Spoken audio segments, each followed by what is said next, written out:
Crypto is here to stay. Crypto has staying power. Those are not my words. Those are words by Jerome Powell, chair of the Federal Reserve, the organization that sets the interest rates for the US and by extension pretty much globally as well. Let's have a look at this clip of Jerome Powell in front of Congress. Crypto and digital assets in the US has got a market cap of around $1.1 trillion right now. It's been there for a bit. Do you acknowledge that this asset class has staying power in the U.S. economy? It appears to have some staying power. Of course, that $2.1 trillion was, what was that a year ago? A lot higher.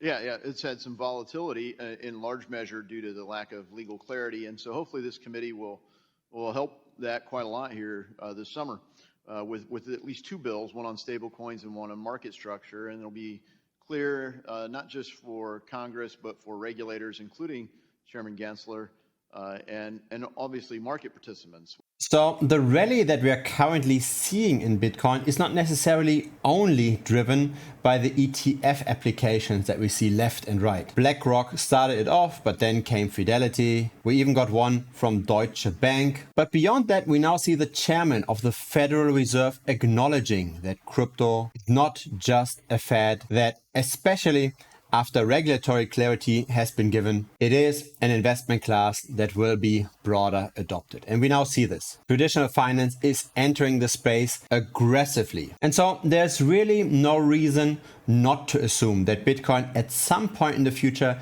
can generate new all-time highs again. The 69K will be broken. We probably have seen the bottom after the FTX and Luna collapse, right? Where Bitcoin fell below its realized price. We came above this again. The market in aggregate is in profits, but we are still very far away from calling the current gains a bubble, right? This specific measure here, I think is very useful. The market value to realized value Z-score. It looks at how much is the market in general in profit right now. It's put this into relationship to the current volatility, the standard deviation of that market cap.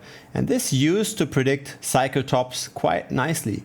And even though we are now up 80% year to date in Bitcoin, the long-term holders are not selling. The realized price isn't suddenly shooting up. The liquid supply of Bitcoin shrinks over time. More and more Bitcoin is being moved from the exchanges to cold storage. And some of those ETFs, they even deal directly with Coinbase, for instance. So BlackRock's ETF has to settle the delta between the money that's being deployed in the ETF and the underlyings that are being held on Coinbase. It has to settle that delta daily. So there won't be a big premium on top of the BlackRock ETF.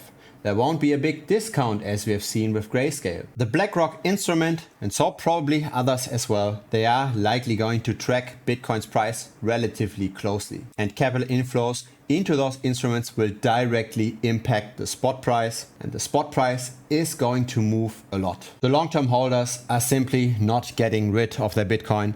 It's at an all-time high actually. So Bitcoin that hasn't moved for at least 3 years, it's now at 40% of the entire supply. Order books are getting thinner, liquidity pools are drying up, and so the rally that we currently see is simply just in anticipation of that happening. The ETFs haven't yet been approved, but the track record of BlackRock of getting their ETFs approved is very, very high. I read somewhere that only 1 out of 500 applications roughly got rejected. So that capital is very likely going to flow into BTC. And now, even with Jerome Powell saying that crypto is here to stay, I don't see a reason to at least have part of your wealth allocated to at least Bitcoin. Bitcoin's inflation is lower than fiat inflation. Adoption is happening. Long-term holders aren't selling. So it appears as having no Bitcoin might be even riskier for a portfolio than having some allocation. It doesn't have to be half the portfolio, but you also don't want to be under allocating. You don't just want to have 0.5%. You want to have a reasonable allocation depending on your risk tolerance, of course, because Bitcoin can crash. It can crash massively actually, 70-80% crashes.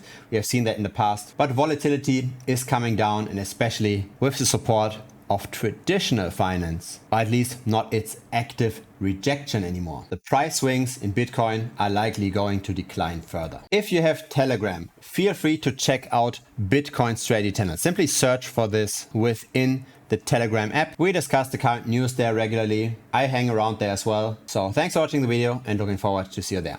Bye bye.